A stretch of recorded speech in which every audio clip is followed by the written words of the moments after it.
Dois lançamentos do OpenClaw chegaram um atrás do outro, e eles realmente mudaram a sensação do dia a dia de usar o produto. Então este episódio começa onde deveria. O que mudou, porque isso importa e quem sente a diferença. Depois disso, passamos para o Images 2.0 da OpenAI e porque texto legível dentro de imagens sintéticas muda a utilidade da geração de imagens. E encerramos com o YouTube expandindo a detecção de semelhança por inteligência artificial.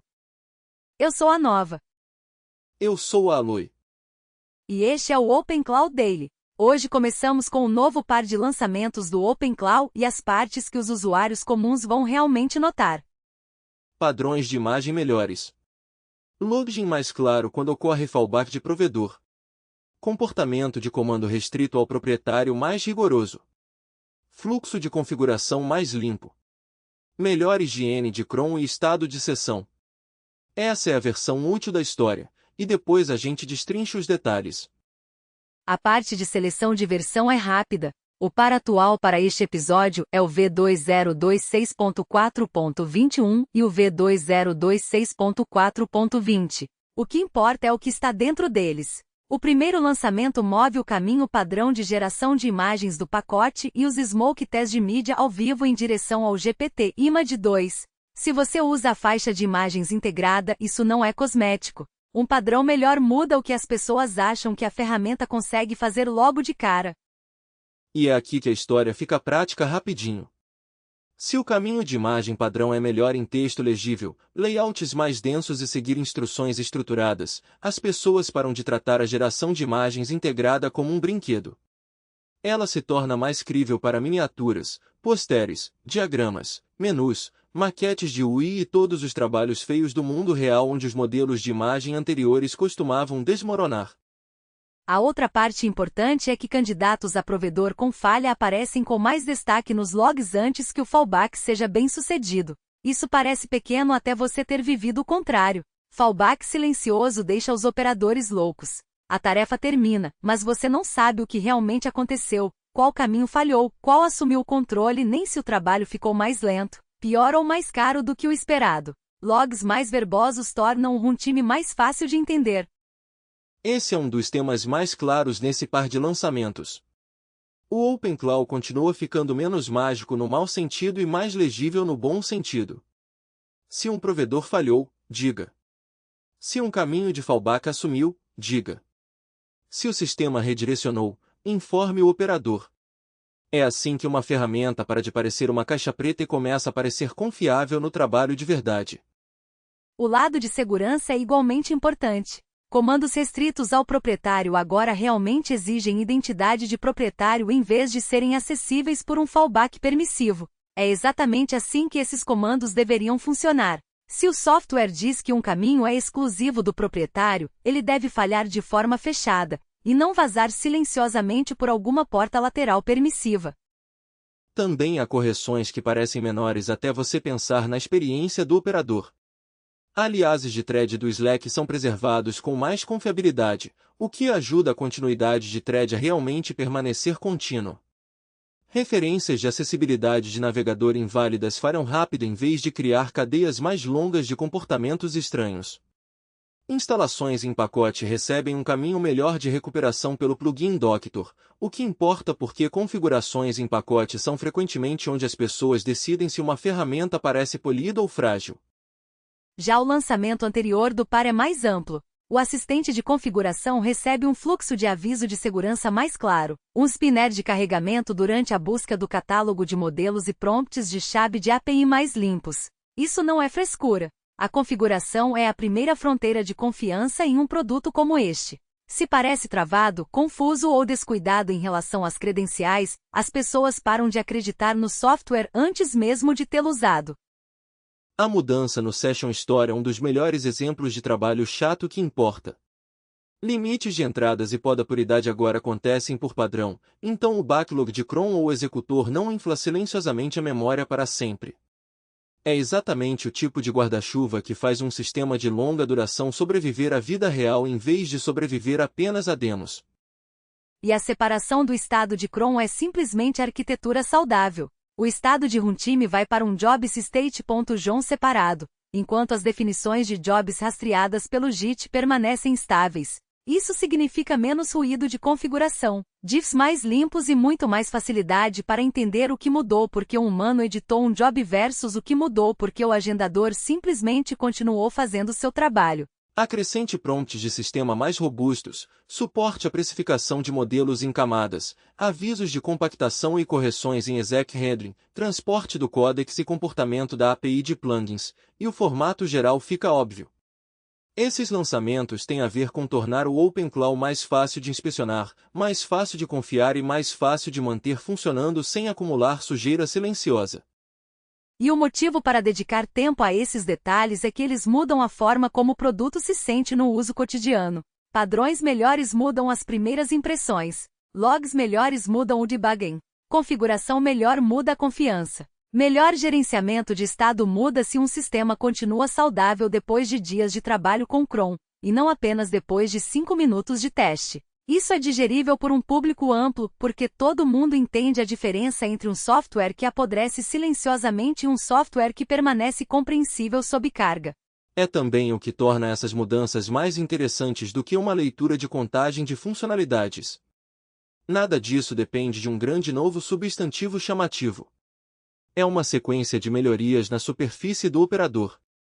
O app é mais claro sobre o que está fazendo, mais claro sobre quem tem permissão para fazer o que, mais claro sobre por que uma rota mudou e mais claro sobre onde a bagunça do runtime pertence. Para a maioria dos usuários, é exatamente isso que transforma uma ferramenta inteligente em uma confiável. E se você ampliar o zoom, ambos os lançamentos tratam realmente de reduzir o atrito evitável. O caminho de imagem fica mais atual, os logs ficam mais honestos, as permissões ficam mais rigorosas, a configuração fica menos ambígua, o armazenamento de sessão fica mais difícil de ser inflado, o estado de cron fica mais fácil de revisar. Esse é o tipo de melhoria que raramente viraliza e muito frequentemente determina se alguém mantém uma ferramenta em sua rotina diária. E é por isso que esta parte do programa deve soar como realidade de produto, não como teatro. A maioria das pessoas não precisa de um discurso sobre por que o versionamento é filosoficamente importante. Elas precisam saber o que melhorou, o que ficou mais seguro, o que ficou mais fácil de debugar e o que pode mudar a forma como elas usam o software amanhã de manhã. Esse é o enquadramento útil para esses dois lançamentos. Agora chegamos ao V2026.4.20, que é o lançamento mais amplo e provavelmente o mais importante se você pensa em termos de superfícies de operador em vez de manchetes. O primeiro conjunto é a configuração. O assistente de configuração recebe um fluxo de aviso de segurança mais claro, um spinner de carregamento durante a busca do catálogo de modelos e prompts de chave de API mais limpos. Pode parecer polimento de interface, mas a configuração não é apenas polimento de interface. A configuração é onde o produto se explica. Se os avisos de segurança são confusos, se a descoberta de modelos parece travada, ou se os prompts de chave de API parecem embaralhados, o usuário começa o relacionamento com suspeita. Exatamente. Uma boa configuração não é decoração desejável. Uma boa configuração é uma fronteira de confiança. Ela responde a um monte de perguntas silenciosas para o operador. Este produto é explícito sobre o que precisa? Ele é honesto sobre o que está acontecendo? Parece que adultos já rodaram isso antes? Um spinner de carregamento durante a busca do catálogo de modelos é um exemplo perfeito. Sem ele, uma pausa parece falha. Com ele, uma pausa parece trabalho em andamento. É uma adição minúscula de UI que evita uma categoria muito real de interpretação do tipo o app está quebrado.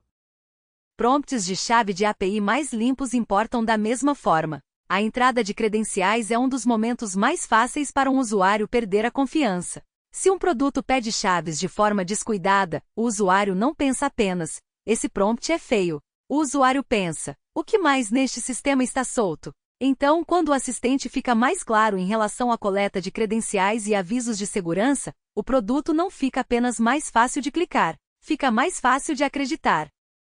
Depois tem o lado do runtime do estado, e é aí que o V2026.4.20 fica especialmente interessante. O Session Store agora impõe limites de entrada e poda por idade por padrão, para que o backlog de cron ou executor não infle silenciosamente a memória para sempre. Esta é uma correção muito voltada para o operador. Os Session Store só ficam interessantes quando ficam bagunçados. Se um sistema de longa duração acumula silenciosamente entradas obsoletas, eventualmente o produto fica mais lento, mais estranho ou mais faminto por memória do que qualquer pessoa pretendia. Quando um humano percebe, a causa raiz muitas vezes está enterrada sob dias ou semanas de agitação. Limitar entradas por contagem e idade é o que o software maduro faz. Ele assume que a realidade será barulhenta. Os jobs vão se acumular. Os sistemas em segundo plano vão tentar de novo. As faixas de execução vão deixar resíduos. As pessoas não vão babit-se cada arquivo de store manualmente. Então o produto precisa de guarda-chuvas padrão contra o crescimento silencioso. É isso que essa mudança é. Ela estreita a lacuna entre o produto funcionou bem nos testes e o produto ainda funciona bem depois de uma semana de vida real. A mudança de cron é igualmente importante. O estado de runtime do cron é separado em um jobs_state.json dedicado em vez de ser misturado nas mesmas definições rastreadas que as pessoas esperam que permaneçam estáveis.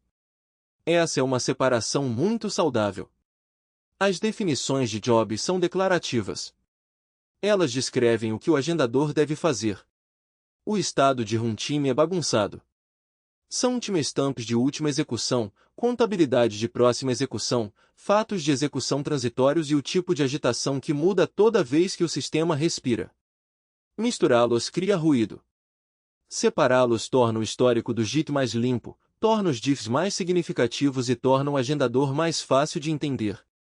E isso importa ainda mais em um produto onde os usuários podem inspecionar, sincronizar ou versionar as definições de jobs. Se os bits de runtime continuam respingando no mesmo arquivo que a lógica de agendamento criada por humanos, então o produto cria atrito desnecessário em torno do controle de versão e revisão. O armazenamento de estado separado não é glamouroso, mas é exatamente o tipo de escolha de design que mantém a automação sem parecer caótica ao longo do tempo. Depois temos o suporte à precificação de modelos em camadas. Essa é outra mudança que pode não parecer dramática até você colocá-la em uso real.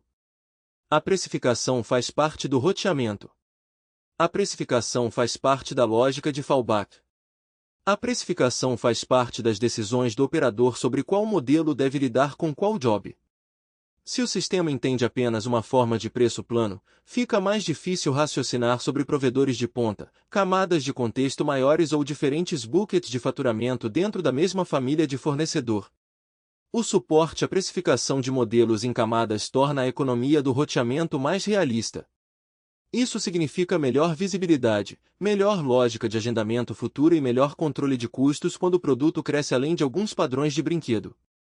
Prompts de sistema mais robustos também chegaram, e isso se enquadra em uma categoria que as pessoas costumam ignorar porque prompt parece algo impreciso. Mas em um produto como o OpenClaw, os prompts de sistema não são apenas estilísticos. Eles influenciam os limites das ferramentas, o comportamento padrão, os padrões de escalonamento e a consistência com que o agente interpreta o ambiente em que está operando. Prompts mais robustos podem reduzir comportamentos estranhos, tornar o comportamento de papéis mais previsível e diminuir a deriva em casos de borda. O problema é que esse tipo de melhoria é fácil de sentir e difícil de divulgar, o que provavelmente é porque as pessoas subestimam seu crédito.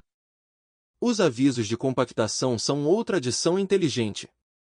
A compactação automática é um daqueles subsistemas necessários que pode parecer assustador se o usuário nunca o ver chegando.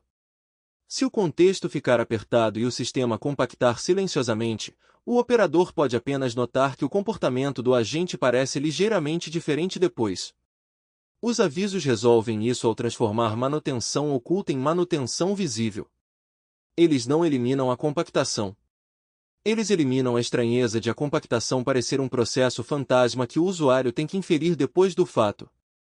E a visibilidade da compactação importa mais do que parece, porque a compactação não é apenas um evento de armazenamento. Ela pode mudar o que o modelo vê, quanta informação sobrevive adiante e quais partes de uma conversa de longa duração ficam mais quentes no contexto. Se isso acontece de forma invisível, os usuários podem tratar uma mudança de comportamento como humor instável ou falta de confiabilidade.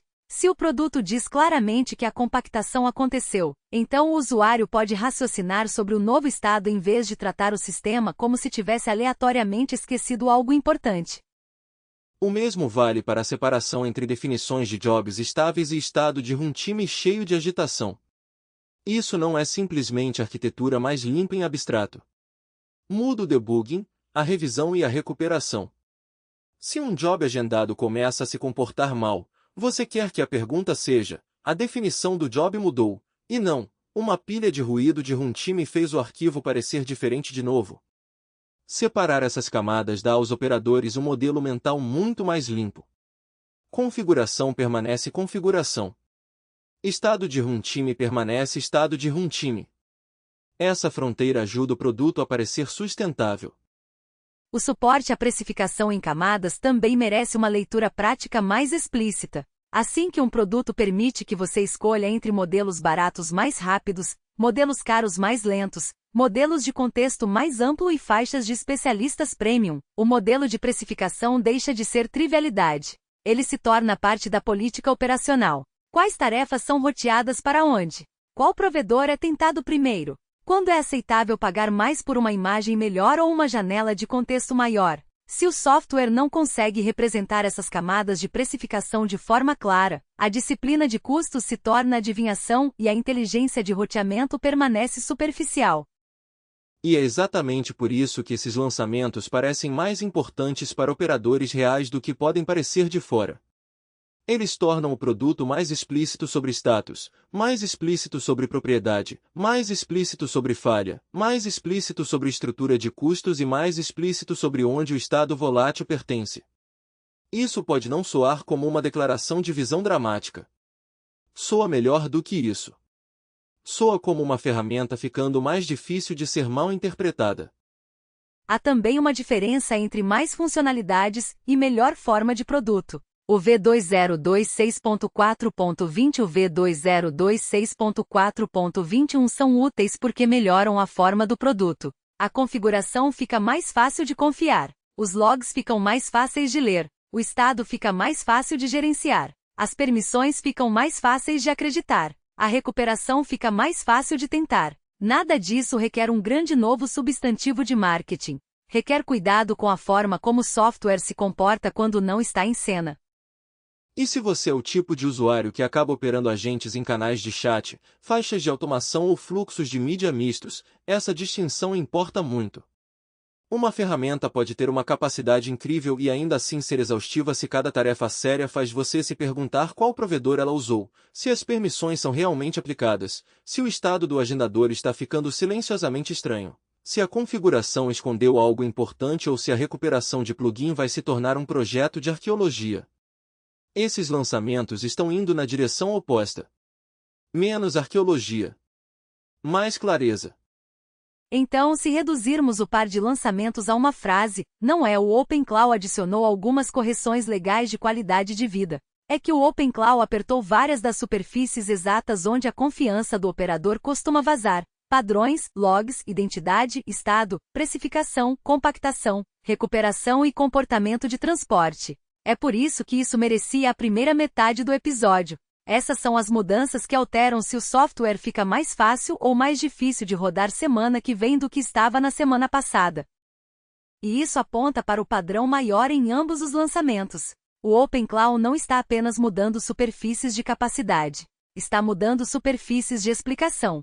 Avisos de configuração melhores. Melhor visibilidade do estado de carregamento. Logs de fallback melhores. Melhor sinalização de compactação, melhor separação de estado, melhor aplicação de comandos, melhor comportamento de falha em torno de refs de acessibilidade de navegador inválidas. Essas não são correções aleatórias separadas. Todas se movem na mesma direção prática, menos ambiguidade entre o que o sistema está fazendo e o que o humano pensa que o sistema está fazendo.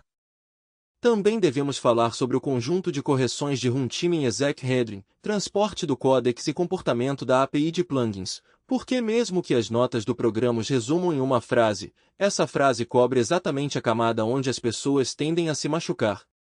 O exec handling é onde os comandos tocam a realidade. O transporte handling é onde o encanamento de provedor e agente fica coerente ou começa a soltar contexto. O comportamento da API de plugins é onde as integrações parecem cidadãos de primeira classe ou começam a vazar atrito. Então, mesmo que cada correção individual seja pequena, o efeito combinado importa muito. Os produtos raramente parecem quebrados porque um subsistema gigante explodiu. Eles geralmente parecem quebrados porque uma dúzia de bordas afiadas se alinham. Há também uma boa lição de gerenciamento de produto nesse par de lançamentos. Se você só lê os números de versão e passa os olhos pelas destaques, pode dizer: ok, um lançamento atualizou os padrões de imagem e outro limpou alguns comportamentos de configuração e estado. Isso é tecnicamente verdadeiro e praticamente incompleto. A história real é que o produto está ficando mais rigoroso em relação a guarda-chuvas, mais claro sobre status, mais limpo sobre agitação de runtime e mais atual sobre a faixa de imagens que quer que os usuários alcancem por padrão. É assim que a maturidade parece nessa camada. Não slogans maiores, superfícies melhores. E porque este episódio começa com o lançamento, deixe eu tornar o impacto para o usuário explícito em vez de deixá-lo implícito. Se você usa principalmente o produto para chat, as maiores melhorias são provavelmente a clareza na configuração e os trilhos comportamentais mais robustos. Se você usa para automação, os limites de sessão, poda por idade, estado de cron separado e comportamento de falha rápida importam mais. Se você usa para trabalho de mídia, a mudança em direção ao GPT-IMAD2, as dicas de tamanho maiores e o melhor sinal de fallback importam mais. Se você mantém instalações em pacote ou plugins, o caminho de recuperação pelo Doctor importa mais. Usuários diferentes sentem peças diferentes, mas o padrão é consistente, menos adivinhação. E é por isso que esses lançamentos merecem mais do que uma menção rápida no topo de um programa de notícias genérico. São o tipo de versões que dizem o que o produto está se tornando. O OpenClaw está se tornando mais explícito na configuração, mais legível nos logs, mais disciplinado no estado, mais realista sobre precificação e mais opinativo sobre seu caminho de imagem padrão. Essas não são notas de rodapé. Essa é a história real do produto para qualquer pessoa que se importa se o sistema fica mais fácil ou mais difícil de operar ao longo do tempo. Então o resumo limpo do par de lançamentos é este. O V2026.4.21 aperfeiçoa as superfícies de imagem e de guarda-chuvas. O V2026.4.20 aperfeiçoa as superfícies de configuração, estado e runtime. Juntos, você tem um par de versões que melhora a textura diária de operação do produto. O software se explica um pouco melhor. Os limites ficam um pouco mais rigorosos. A agitação em segundo plano fica um pouco mais contida. O caminho de imagem fica um pouco mais atual. Essa é a diferença entre um changelog que soa modesto e um produto que realmente parece melhor de rodar. Agora que os detalhes do lançamento estão na mesa, a história externa que mais merece tempo é o OpenAI Images 2.0. Não porque é um lançamento de modelo brilhante em abstrato, mas porque parece importar exatamente nos tipos de trabalhos de imagem que costumavam expor os limites desses sistemas imediatamente. Por muito tempo, a maneira mais fácil de dispensar uma imagem de inteligência artificial era olhar para o texto. Menus pareciam amaldiçoados. Posteres colapsavam em gibberellez. Maquetes de interface eram cheias de glifos falsos. Layouts densos desmoronavam. Então, mesmo quando as imagens pareciam atraentes, o resultado ainda tinha dificuldades com os trabalhos práticos que tornam os modelos de imagem operacionalmente úteis. É isso que torna o Images 2.0 interessante. As reportagens sobre ele sugerem um salto significativo em texto legível, composição similar à UI, layouts mais densos e segmento de instruções para visuais com muito texto. Se isso se mantiver no uso repetido, então o modelo se torna relevante para uma fatia muito maior do trabalho de construtores. Não apenas arte conceitual. Não apenas experimentos estilísticos.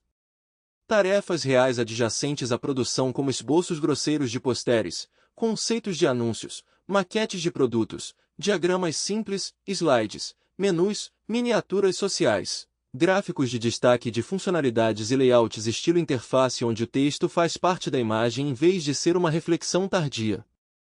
Esse é o limiar prático.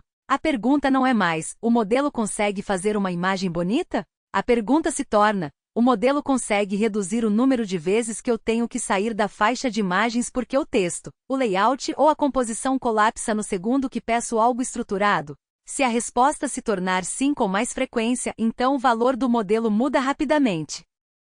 Ao mesmo tempo, isso não apaga automaticamente os fluxos de trabalho estilo fluxo ou outros fluxos de modelos abertos. Os fluxos de trabalho de imagem abertos ainda têm vantagens claras. Podem ser locais. Podem ser mais baratos ao longo do tempo se você já possui o hardware. Oferecem mais controle sobre checkpoints, adaptadores, loras, consistência de estilo e a pilha de geração exata. Se o que mais importa para você é propriedade local, ajuste de estilo repetível ou fluxos de trabalho abertos personalizados, um modelo de imagem via API não simplesmente substitui isso. Mas a linha competitiva se move quando o modelo fechado fica muito melhor nos trabalhos que as ferramentas de imagem abertas muitas vezes exigiam limpeza extra para terminar. Se o trabalho é texto legível dentro da imagem, layout de marca rápido, uma maquete de UI razoável, um menu rápido, um pôster estruturado, um painel de quadrinho com rótulos legíveis, um diagrama que não é imediatamente embaraçoso, ou um esboço de miniatura com palavras reais nele, então o Images 2.0 parece mais relevante do que os modelos de imagem mais antigos. Isso não significa que ele vence em todos os casos. Significa que ele entra em casos onde anteriormente não tinha chance de ser o padrão. E é por isso que o caminho de lançamento do OpenClaw também importa aqui. Mover o caminho de imagem integrado em direção ao GPT-Image 2 é mais significativo se o modelo subjacente cruzou para essa zona mais prática. Um padrão só importa se o padrão for bom o suficiente para moldar o comportamento.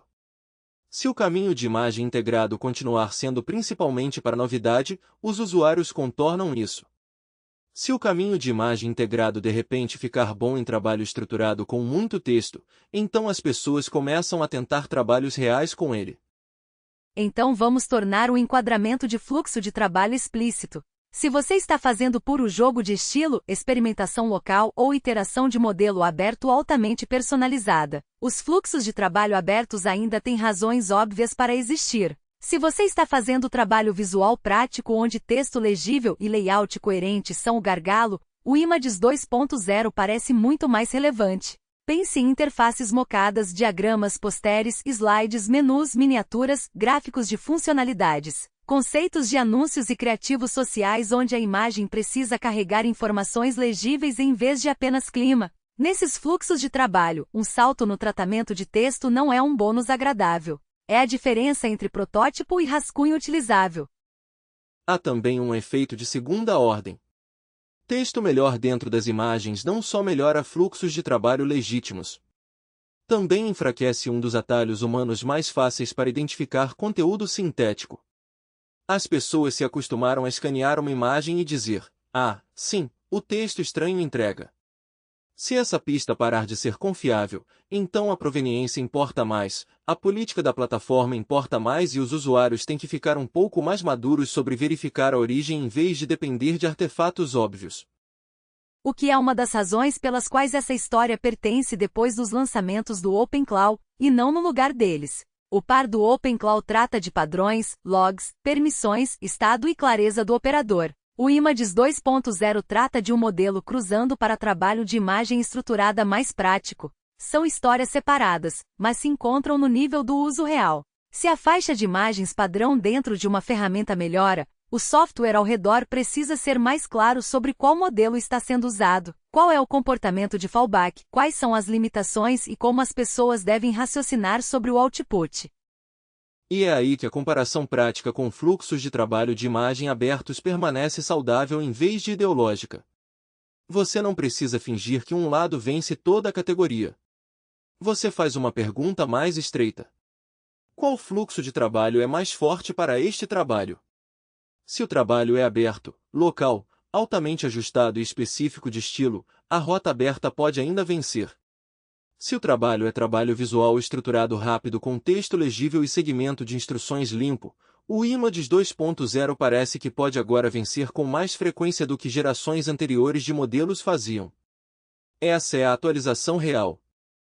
Então a conclusão limpa é que o Images 2.0 importa porque parece menos um brinquedo mais bonito e mais uma ferramenta que pode mudar quais tarefas de imagem as pessoas tentam por uma faixa de API padrão. Isso não é uma história de substituição total, é uma história de mudança de fluxo de trabalho.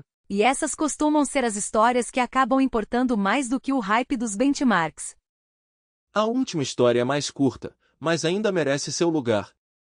O YouTube está expandindo sua tecnologia de detecção de semelhança por inteligência artificial para as celebridades e as pessoas que as representam. O motivo pelo qual isso importa não é fofoca de celebridades. O motivo pelo qual importa é que os controles de identidade sintética estão se tornando infraestrutura regular de plataforma. E também pertence mais tarde no episódio, depois dos detalhes do lançamento do OpenClaw e da questão do fluxo de trabalho do Images 2.0, exatamente onde está aqui. Exatamente. Uma vez que uma grande plataforma de mídia começa a tratar a detecção de semelhança como uma camada de produto em vez de um complemento de emergência, isso diz algo sobre onde o abuso está esperado para ir direitos de face, e eventualmente direitos de voz, param de ser casos extremos jurídicos ou de moderação exóticos. Eles se tornam requisitos operacionais comuns para plataformas que hospedam mídia sintética em escala. E o YouTube é provavelmente o lugar certo para observar essa transição porque já tem a superfície de distribuição, a pressão da economia de criadores e o fardo de moderação tudo em um lugar. Se a plataforma acha que precisa de ferramentas de semelhança cadastrada para celebridades e seus representantes, isso sugere que o custo do abuso de identidade sintética é alto o suficiente para que um fluxo genérico de denunciar este vídeo não seja mais suficiente.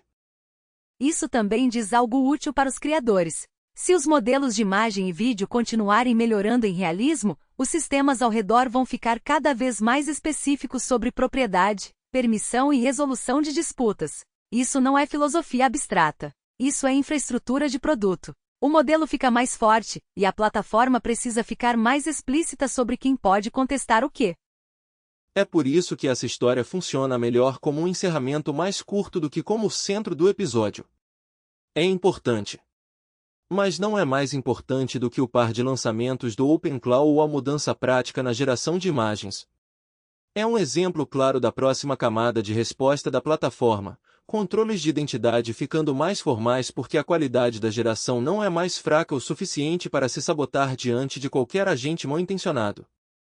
E esse é o tempo certo para isso. Interessante, útil, relevante, mas não é algo que deveria crowding out os detalhes dos lançamentos ou a grande questão sobre fluxos de trabalho em geração de imagens. Então a versão resumida do EP 036 é bem direta. OpenClaw V2026.4.21 e V2026.4.20 mereceram um episódio focado nos lançamentos porque mudam materialmente a honestidade das superfícies de produto das quais as pessoas dependem, padrões de imagem, logs de fallback, comandos exclusivos do dono, continuidade de thread, tratamento de falhas do navegador, fluxo de configuração, limpeza de estado, suporte à precificação, visibilidade de compactação e estabilidade de runtime. E a história externa que mais importou foi o OpenAI Images 2.0, porque um grande salto em texto legível e layout estruturado pode mudar quais trabalhos de imagem são práticos através de uma faixa padrão de API. Isso é uma questão real de fluxo de trabalho, não apenas uma questão de demonstração de modelo. E a história do YouTube se encaixa como encerramento porque mostra o que acontece quando a qualidade de mídia sintética continua melhorando. As plataformas param de tratar a proteção de similaridade como um assunto secundário e começam a tratá-la como infraestrutura. Isso é suficiente para um episódio. Começamos com o par de lançamentos do OpenClaw porque esses detalhes realmente importam. Passamos para o Images 2.0 porque melhor texto legível muda fluxos de trabalho práticos de imagem. E fechamos com o YouTube porque os controles de identidade das plataformas estão se tornando parte da pilha normal. Nenhum preenchimento necessário. Para links e cobertura, visite tobionfitnesstech.com. Eu sou Nova. Eu sou Aloy. E este é o OpenClaw Daily. Obrigado por ouvir. Voltamos em breve.